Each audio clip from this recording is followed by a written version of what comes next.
So, nandito po kami sa nagkakaroling po kami. Ate Marisa. Ito yung aking lumang bike ko.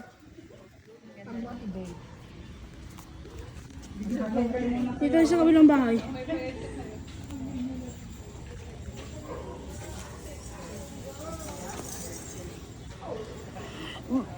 Ba't ka talikod?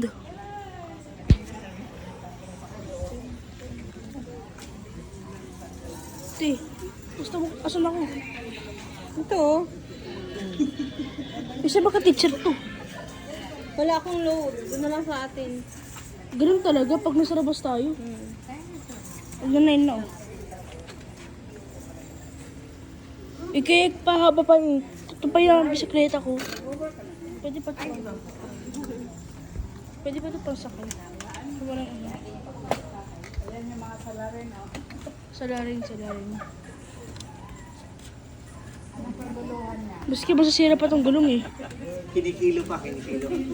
Nakikilig. Kinikilig naman ako eh.